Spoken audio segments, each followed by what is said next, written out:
Hello, and welcome to Just Plain Wrong, the podcast where three Mennonite librarians discuss depictions of Amish, Mennonites, and other plain groups in pop culture. I'm Tilly, your moderator for this episode, and with me are my co-hosts Abby and Aaron. This episode, we will be discussing the book Adoring Addie by Leslie Gould, the second book in the Courtships of Lancaster County series, which retells several Shakespeare plays as Amish romances.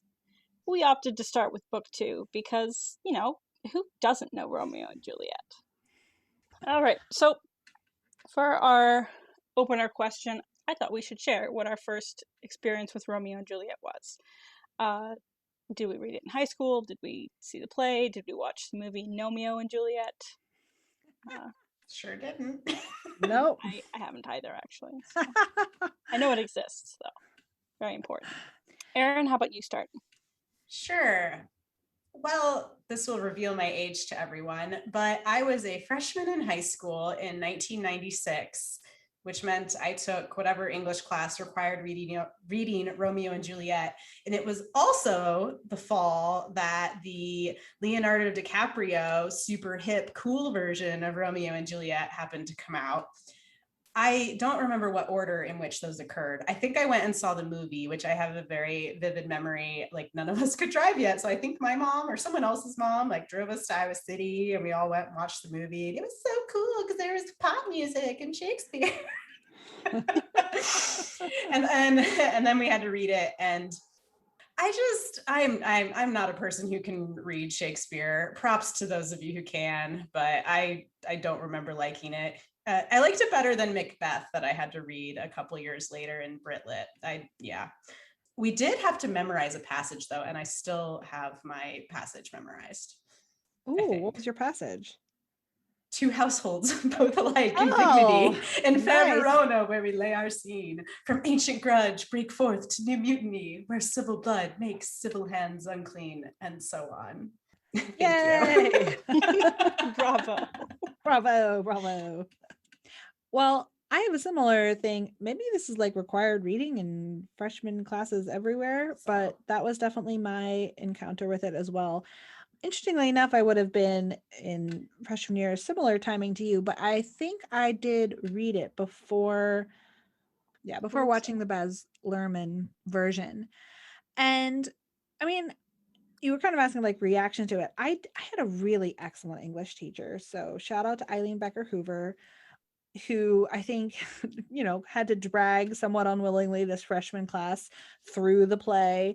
But I remember it was fun to decode the language a bit and learn what it was about. I do remember thinking that Romeo and Juliet were both pretty stupid. And I don't think that attitude changed too much. I think I remember watching the movie for the first time and thinking they were a little less stupid, but still at least a little stupid. They just had better lighting.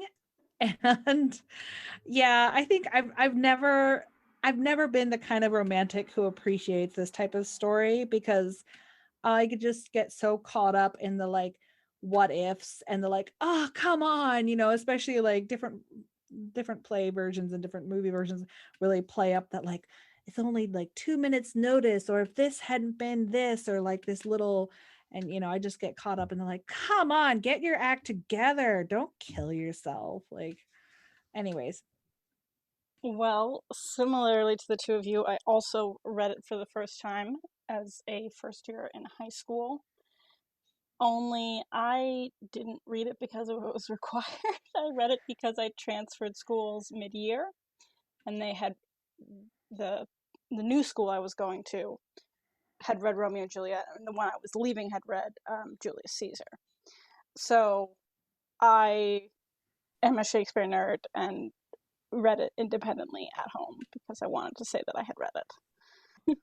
Impressive. So that was my interaction, and I didn't really have anyone to guide me through Romeo and Juliet in particular. I knew I was interested in the insults and the fighting and the cleverness of the wittiness of characters, and I think the romance, I was like you, Abby, I was like, wow, they're young and they're stupid, and everything that results from their earlier stupidity just spirals.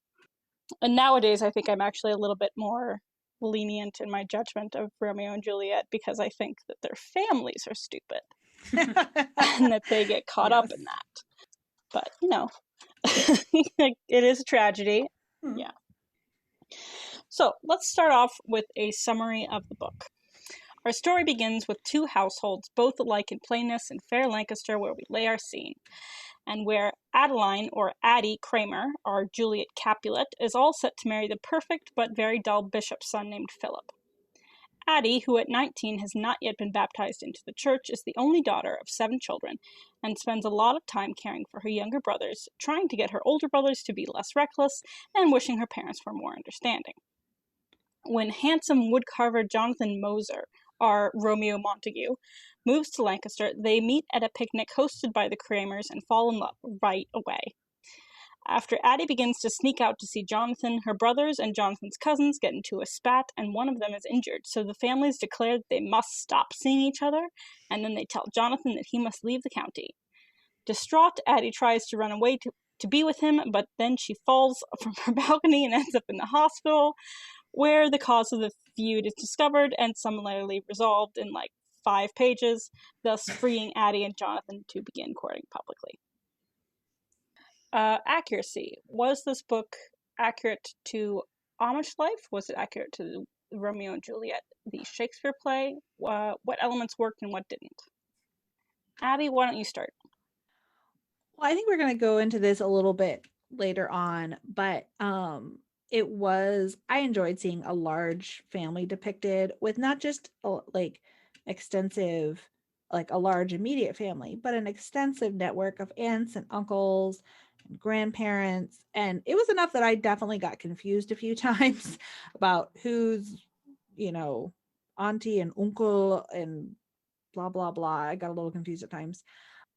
I thought in terms of overall accuracy, it was vague in some parts, but overall seemed to have maybe a little bit higher level of accuracy, while the dynamics of a large family where siblings are required to care for siblings, and you have a large farm to run, and so that's a dynamic. It felt like there was a very fleshed out sense of community. Like these characters were not in a vacuum. They were immersed in a community, which felt accurate. Overall, I thought I enjoyed the depiction of young adult life, in the sense that it was, while some of it was the whole, like they did have some characters who were kind of in Rumspringa and definitely kind of driving cars and drinking alcohol. It did feel like some of the questions of what young adults are trying to decide in that phase of life felt a little more accurate than some other Rumspringa depictions that we've seen. And then, yeah, I did enjoy the slightly forced excuse to have this old Amish house have a balcony. It was brought up early enough, and obviously, you're reading a Romeo and Juliet retelling, so as well, clearly this is this is what is Chekhov's gun thing. It's like this is coming, and I think the excuse was something like it was a very old house, and I forget exactly what it was, but I was amused by that. Yeah, I highlighted that passage in the book because it was like a whole convoluted paragraph devoted to explaining why she had her own room and why that room had a balcony. And it was because her parents like trusted her not to, I don't know, abuse the benefits of a balcony, I guess. Yeah. But as soon as they said that, I was like, oh, yeah, we're getting our balcony scene. Yeah. As we should, as we deserve. Yeah. Sure. Yeah. Erin, how about you?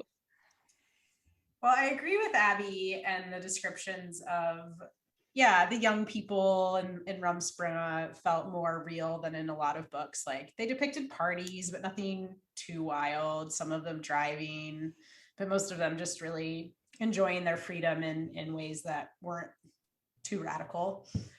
As for the Romeo and Juliet accuracy, I realized how little of Romeo and Juliet I remembered. I remembered basically, that these two people from families that didn't get along fell in love and ended up dying. So like I was like, why are all these guys like constantly wanting to fight each other? I had to go read the Wikipedia plot of Romeo and Juliet to be like, oh yeah, there was a lot of fighting in this. Yeah, so I think I remembered there was a balcony scene, but it didn't play out quite how I imagined it in the Amish context. But I guess when it comes to accuracy, like, would Amish families feud like that is, I guess, maybe my biggest problem with the whole book is like, I agree with Abby. It felt really vague. And so there wasn't a lot to critique in terms of accuracy. But at the end of the day, I just don't know that you'd have like two basically warring Amish families that wouldn't talk to each other and wouldn't allow each other, like, wouldn't socialize with each other and would constantly disparage each other. I don't know.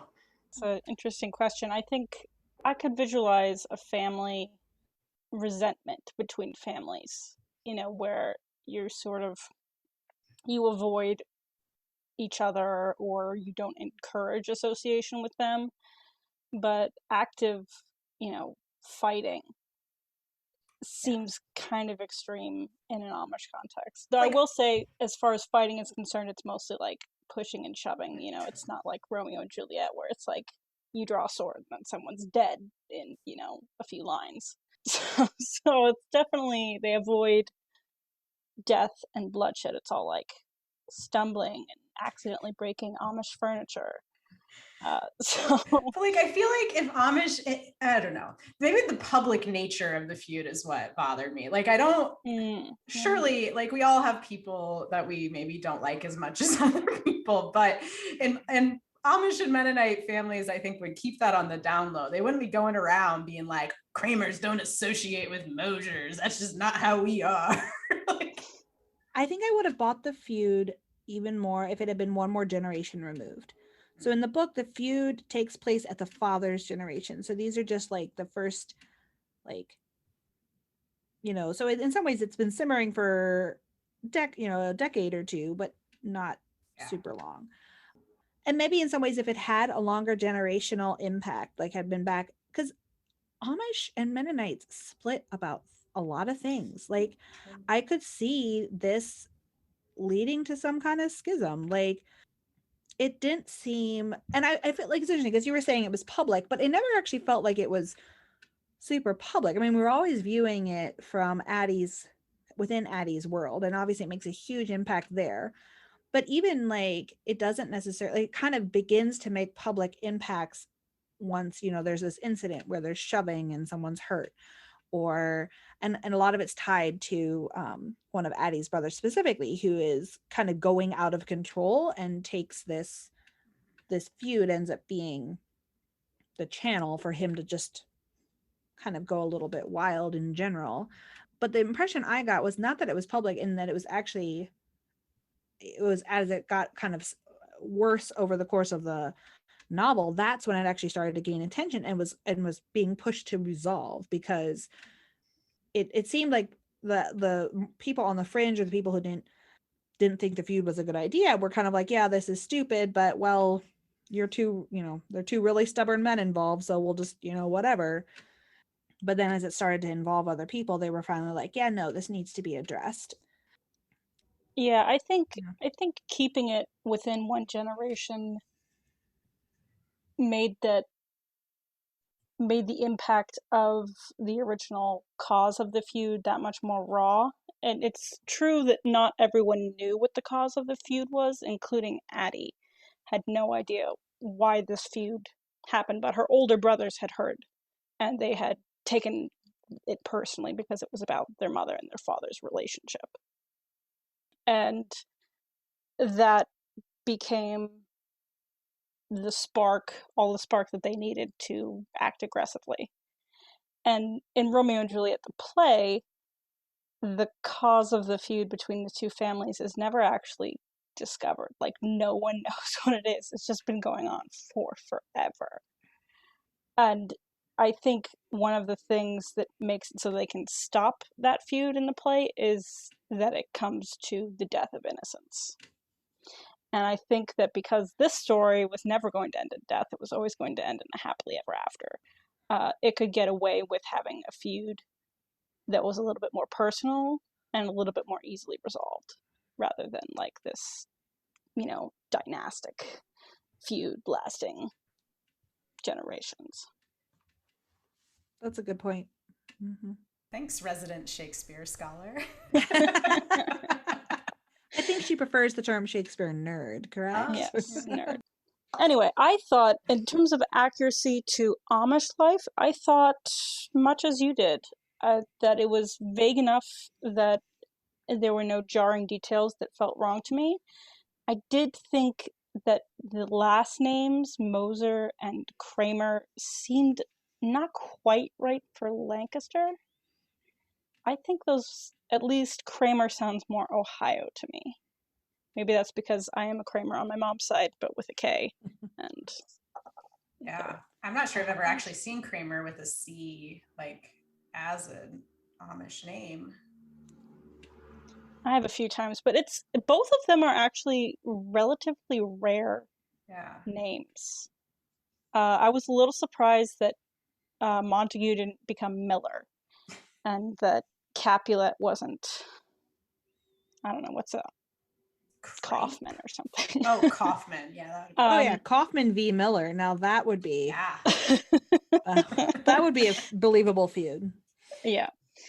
And I was a little surprised too that the names of our main couple were Adeline and Jonathan, and not like, I don't know, Judith for Juliet and Roman for Romeo or something. Like you could have kept the initials there, and it looks like she did in many of the other books in this series. Like the first book is the Taming of the Shrew one, and the characters there are Catherine and Petruchio, and in the books it's just Kate and Peter. As far as accuracy to the plot of Romeo and Juliet, I was really impressed with the level of detail. I was like, okay, well, they'll probably skip like the exile side plot line, and they'll probably skip, most of the mixed communication, and they're definitely going to skip the death scene. And weirdly, pretty much all of the iconic scenes got worked into the novel somehow. So there was the balcony scene, there was the exile where Jonathan was basically told to leave Lancaster County, lots of miscommunication, and then there's even this like kind of humorous fake out death scene where Addie is in the hospital sleeping, and Jonathan is sort of sleeping in a chair next to her, but he's holding a pill bottle in his hand, and Addie's mother comes into the hospital and thinks that both of them are dead and that they've overdosed on pills. And then she screams and they both wake up. So it's this kind of humorous nod to something that is not at all humorous. Mm-hmm. So I was impressed with the level of detail and the lines with the characters. Philip Iker as Paris, Marvin as Mercutio. I couldn't figure out if there was a Tybalt or not. Tybalt a Capulet or a Montague? I don't even know. Tybalt is a Capulet. Well, then it's definitely Timothy. Yeah. So and actually, again, that follows in the book because Timothy attacks Marvin at the creek, aka Tybalt v. Mercutio. Then there's this scene where Jonathan / Romeo tries to confront Timothy in a field, and Timothy exaggerates it and makes it sound like Jonathan was attacking him when he wasn't, which is part of what it's actually the evidence that he kind of helps use to help get Jonathan exiled for this behavior. So actually the accuracy to Romeo and Juliet is pretty impressive for a Amish retelling, I would say. Okay, well, that was a lot to talk about in question 1. Let's move on to question 2, which is about some things we've already touched on. Family. This book is really, I think, the first Bonnet novel we've read that actually has a sizable Amish family. There's lots of children, lots of aunts and uncles and cousins and grandparents who are all present, and they're constantly in the characters' lives and visiting each other and making their opinions known. Or what do you think about how the book portrayed these family dynamics? I think I realized why a lot of the books we read have smaller families, even though it's normal for Amish families to have 6 to 12 children. It was just a lot of characters to keep track of, because it wasn't just Addie, aka Juliet's family, that had a bajillion siblings, all the other families also had that many siblings, and it was a big cast, as we've mentioned, and I had a hard time keeping track of all of them and what their various, role to play was. In terms of the family dynamics, there was a lot to say. Like, there's just so much going on. I mean, it was nice to see a family that wasn't perfect, yet I really struggled with how Addie was treated. Addie was the only girl, and her mother struggled with depression. So essentially, Addie was, she was the mother and taking care of the household, and like expected to raise her two younger siblings, and I don't know, and just basically had very little autonomy, to the point where like I was actually surprised that her parents were pushing her to marry Philip Eicher. Have we even talked about that as a plot point yet? They're trying to get her to marry this other guy so that she won't pursue Jonathan, and I'm just like, if she gets married, who the heck is going to do all these dishes and all this cooking and all your laundry? Like, you're relying on her for everything, and yet you're trying to marry her off. I found that a little, I don't know, I found it frustrating, but yeah, just a lot going on with the family.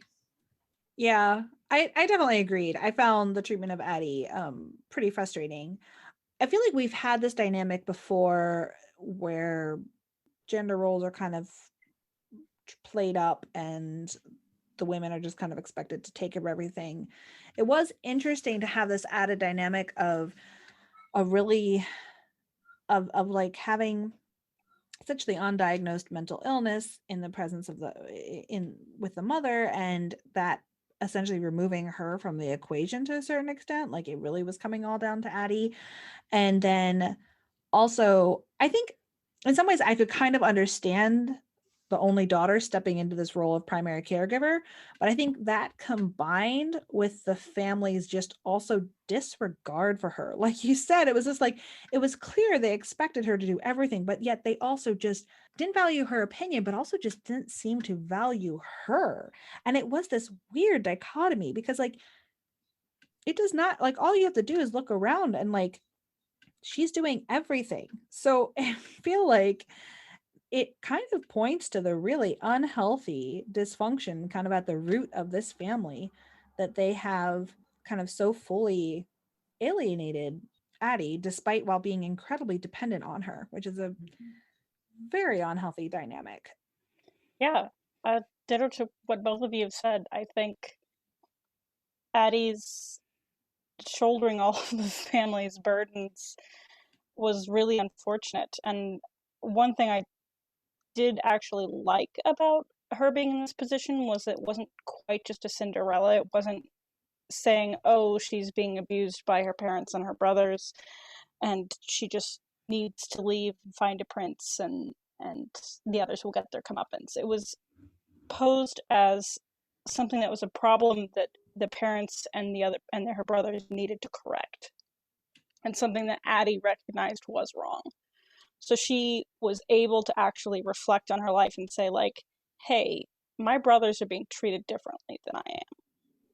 And her dad would say stuff like, essentially, that boiled down to boys will be boys, and that's why your older brothers haven't joined the church yet, and that's why they're still driving cars and drinking and smoking. But it's different because you're the daughter. And so she was aware that there's a double standard there, and wasn't happy that there was a double standard there. And thought very deliberately about marrying Philip because she wanted a home of her own and she wanted to be away from her parents. I did like one line towards the end of the book where she tells her mother that there's a biblical decree that she honor her father and mother, but that doesn't mean that she always has to do what pleases them or what they want. That there's a difference between respecting someone and listening to them, and a difference between that and acting in your own best interest or acting in the family's best interest, even if it means not obeying your parents. Mm-hmm. In this case, to sneak off to walk along the creekside with your handsome woodcarver boyfriend. I think that leads us into our third question, which is about the romance. I really wanted to like the romance here because I can sympathize with Addie's desire to leave her parents, and I can sympathize with Addie's lack of clear direction with Philip. She just doesn't know if he's the right one. She keeps doubting, how do you know? Do we ever know?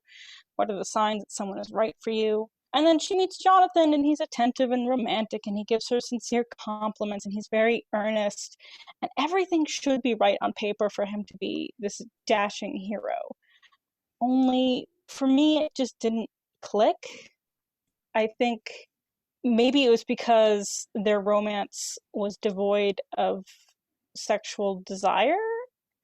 It didn't have, like in Romeo and Juliet, there's a 14-year-old and a 16-year-old getting married, and you can tell that their motivations are like that they're having a teenage rebellion, and that they're horny, and that they do kind of like each other, and that they just like don't know what they want out of life because they're teenagers. And with Addie and Jonathan, I felt like they were both much more grounded. They knew what they wanted out of life, which made their instant romance seem off to me. They depict Jonathan as a bit of a dreamer and all of that kind of thing, and Addie's supposed to be the grounded one. But in some ways, the dynamics of their relationship and what pull them together feel more adult, like they're looking to build a life. Like Addie wants to find a partner. She wants to be seen. She wants to be listened to and loved, which I feel like are a little bit more adult and maybe a little less of the teenage rationale for love. I do think I think the author tried to hint at sexual attraction, but in this genre, that's pretty hard to do. There isn't a whole lot open to you. She tried to play up. I think there was like a kiss on the cheek or something, and she did have Addie ruminating about that quite a lot, but that's still just, it doesn't quite fit the bill for teenage sexual attraction. So yeah, I think in some ways I would have bought Addie and Jonathan more if they had been in a more realistic timeline, but because they're supposed to be caught up in this whirlwind, I feel like that conflicted with what was bringing them together. So yeah, I'm not so sure about the longevity of these two. Well, they'll have a chance to figure it out, unlike poor Romeo and Juliet, who never get to figure out whether they're actually gonna make it or not. Addie and Jonathan get the happy ending, so maybe they'll make it work. I'm going to go out on a limb here and say that all three of us are kind of, maybe not the biggest romantics who believe in love at first sight. So maybe they're both nodding. So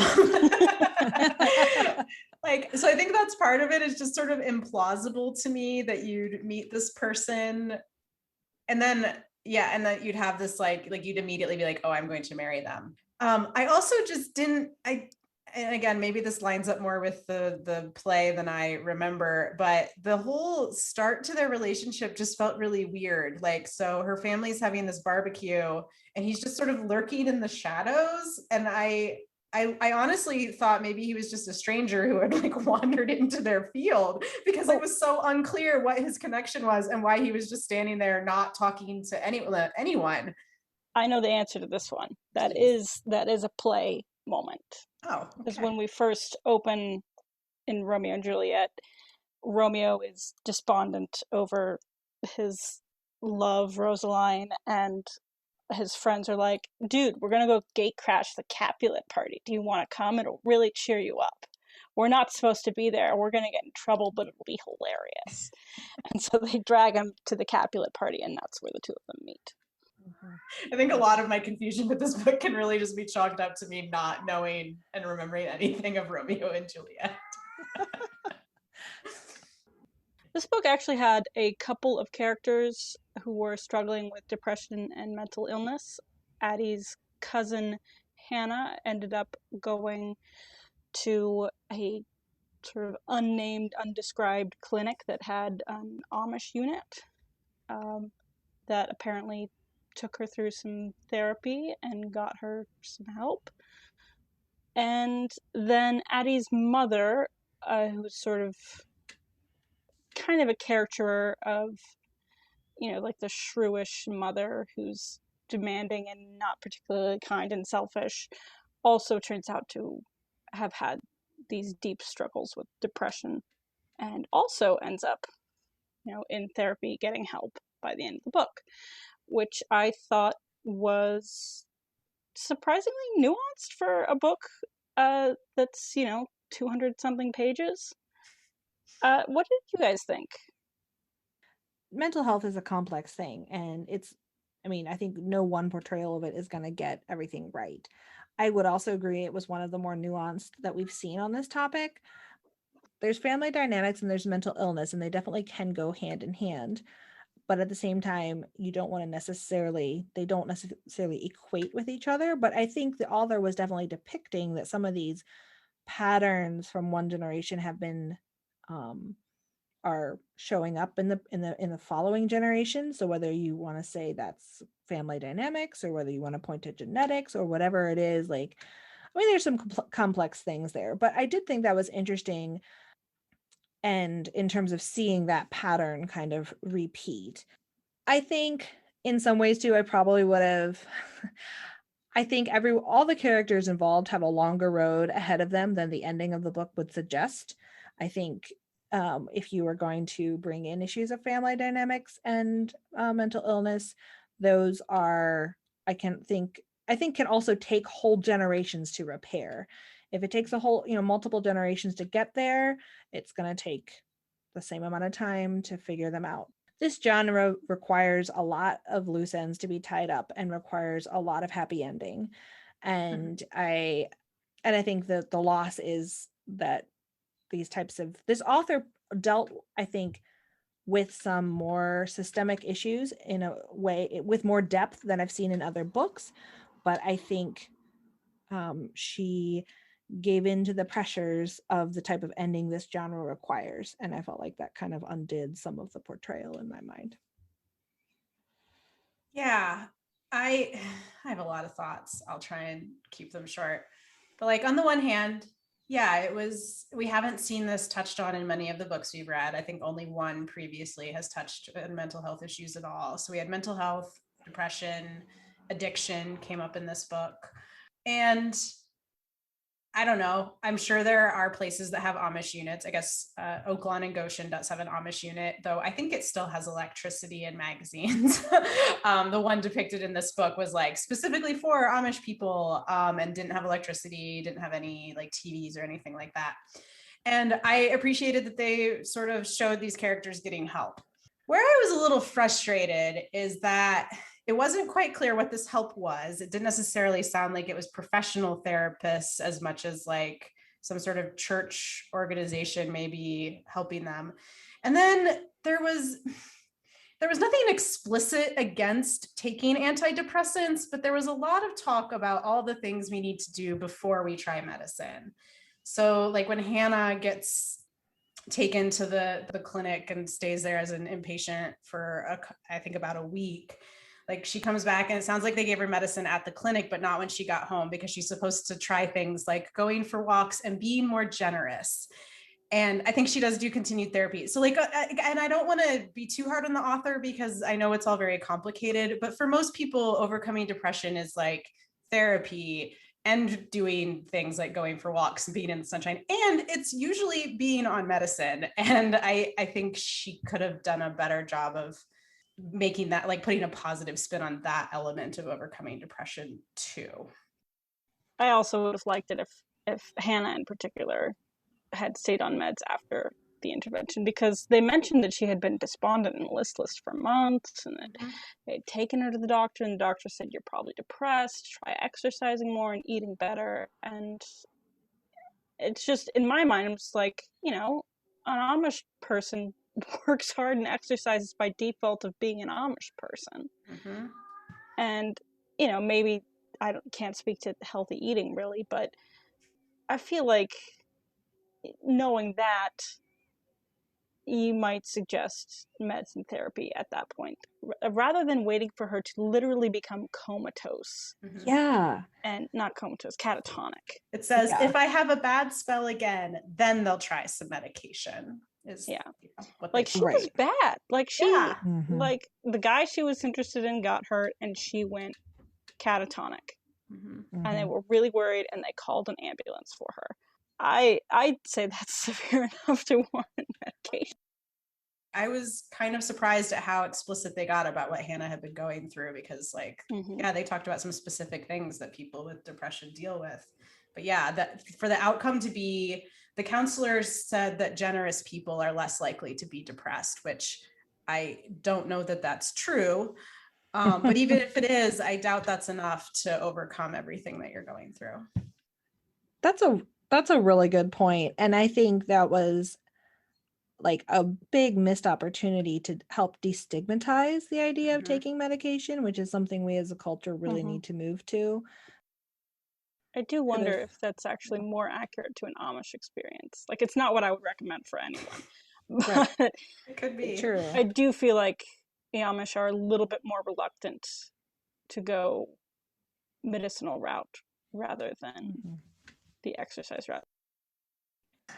All right, so wrapping up, what quotes stood out to you? What moments? What other issues from the book do we need to discuss? Oh, I just had a rant, but I have another one. Do it. So again, I didn't remember Romeo and Juliet enough to realize until Tilly pointed it out that they actually never resolved the feud, or I guess they did resolve it, but they never talked about the cause of it. And in this book, we do find out the cause, and it was just so stupid. The cause of this feud was that, oh gosh, can I even remember it? I might need your help. The mother, who is called Mutter, which I also found very annoying in this book, but Mutter was dating a guy. Was she dating Dirk? She was dating the Montague, basically. Addie's mother had dated the Montague and then broken it off and then taken up with the Capulet. Who was named Cap, I just realized. Who was nicknamed Cap. Which just confused me, because the first time they mentioned that, my head went to Captain, because I watched enough Marvel movies that Cap equals Captain America. And I was like, that doesn't make sense for an Amish nickname, but it's because he wore a hunting cap. So anyway, she leaves Dirk for Cap. Cap and Dirk had before then been BFFs, inseparable, and then all of a sudden the Cap starts getting these letters saying, you need to stop dating her. She's terrible. Stop, she's going to ruin our community. And somehow this devolves into these two families feuding forever. Turns out the mother wrote these letters to herself back when she was courting her husband. Rewind a bit, because the letters, you said that the letters were sent to Cap, not that they were sent to the mother. Yeah, I thought the premise was that the idea was that they were written as if they were from Dirk, the Montague, saying to Cap, don't marry this lady, she's horrible. And other way around. Laurel started receiving anonymous letters. Now that you're saying this, I think you're right. Yeah, Laurel started receiving anonymous letters. The first one said that Cap was trouble and she shouldn't be courting him. The second said she'd be miserable if she married him. They went on and on. Finally, she showed Cap. He was certain the handwriting was Dirk's. Okay. What makes it even worse, she's basically writing a little more understandable. I guess she was claiming to get the letters, but really she wrote them herself. Yeah. Well, whatever the convoluted situation was, I just found it really irritating that there was male bad behavior on display this entire book. So much toxic masculinity, just boys fighting each other for no reason, grown men refusing to forgive each other, drunk driving. Yeah, it was, and then at the end of the day, it was all a woman's fault. And I just was, I almost, it was laughable. I got to the point and I was just are you kidding me? I was mad. Yeah, I didn't love that either. I was I don't know how else they would have resolved it, but I feel they could have just had Cap write them. I don't know. Yeah. They could have figured something out that wouldn't be blaming her. They also pointed out that she was overweight, had mental health issues, and is kind of considered a bad mother. And now all of a sudden she's also the villain behind this feud. It was just come on. Did you really want to just decide that all of those were somehow connected? I think they did a little bit of explaining that their mother's depression and insecurity had led her to make these choices, and that her guilt had continued to worsen her depression, which worsened other things. But it wasn't a very compassionate view. It was like, she is that way for a reason, but that it didn't really say anything about compassion for her. And I've had so much of the, like, prying, nagging, unhappy mother trope. I would love to never see it again. Abby, anything else to add? I did want to just point out a couple little quotes that I thought were of interest. Like all these little gems that were clearly trying to insert some of the Shakespearean language. Like Addie has this line when she's, I guess, meeting or interacting with Jonathan. I shook my head as he placed our hands palm to palm as if together we were praying. And I think there's that line or something about like, maybe it's from the balcony scene or something like, holy, if we could kiss, like holy something. I'm butchering the Romeo and Juliet part, but that's a Shakespeare reference. Another one was, I slipped my flip-flops off. She wears flip-flops a lot. Feeling the cool mud on my feet. Your family makes no difference to me, though. I'd feel the same about you no matter what your name, like what's in a name kind of thing. Good night, 1,000 times good night. He slipped away. So I enjoyed how hard the author worked, but there were definitely times, I mean, earlier, Tilly, you referenced the like pseudo death scene and you depicted it as humorous. That's probably a better angle. I didn't necessarily get the humor and thought it was just like really shoved right in there. I was like, yeah, I enjoyed the little quotes though. Yeah, me too. I do have to say, there was a lot of talk about, one thing we didn't talk about in the summary was the insistence on hope chests. Yes. Being very important things. The only thing that Addie had ever asked for, this is language she used, the only thing she ever requested from her parents was a hope chest. And they gave her mom's old hope chest. And she said that she didn't want it, and then was punished for saying that she didn't want it. And then of course Jonathan gives her a new hope chest with her name on it, and then when he gets exiled, her mother chops it up and burns it, and it's this traumatic event. And then she gets a third one that has her and Jonathan's name on it, and it's just, I mean, I sort of am almost with the mother in this point, where you're like, yeah, hope chests are solid furniture, you can totally inherit your parents. That just makes it more meaningful. So, having explained the importance of hope chests, we are now going to use them as our rating metric. Erin, why don't you go first? I think I'd go 2 to 3, so 2.5 hope chests. I found the writing, I think, much better than usual. Like, I didn't find it painful to read as some of ours, but I did find it slow and a little confusing. And I don't know, like, it's hard to rate something like that's a retelling, like when it comes to accuracy, because it's, retelling an already fictional story in an even more weird context. So yeah, I'll just think about enjoyability and go 2.5 hope chests. Yeah, I've been going back and forth about this. I enjoyed this one more than I expected to. I think, like I kind of said earlier, I enjoyed the little references here and there, and a lot of them were actually really well done, like kind of smoothly slipped in as opposed to kind of like shoved in with a shoehorn at the end.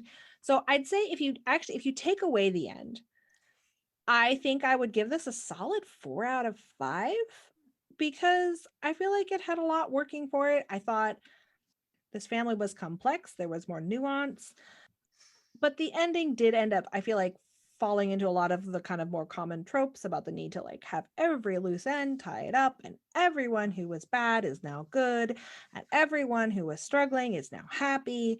So I think I'm going to give it 3.5. Yeah, I'm closer to you, Abby. I think I'd probably go 4 out of 5 hope chests. Part of that is probably my affection for Shakespeare carrying me through. And I think it doesn't get that final star because I just struggle with instant love wherever I come across it, in whatever genre. And I didn't love the gendered stereotypes of the mother in particular. But that being said, some of the other stereotypes and struggles that I was frustrated with on behalf of Addie were actually examined and discussed in a way that I think made it clear that, like, hey, these aren't good ideas. So saying boys will be boys is not good. And, hiding secrets from your family is not good. And holding on to grudges is not good. Mm-hmm. And so I think for me that carried through all of the dull parts. Yeah. And with that, we are done with this week's episode of Just Plain Wrong. Thanks for listening to this week's episode on Adoring Addie. We'd love to hear your thoughts on this episode, as well as your recommendations, corrections, and other musings that you might have. You can reach us on Twitter, Facebook, and Instagram at plainwrongpod, or through email at plainwrongpod@gmail.com. We always appreciate when people leave reviews and subscribe, as that's how other people learn this podcast exists. Thanks for tuning in.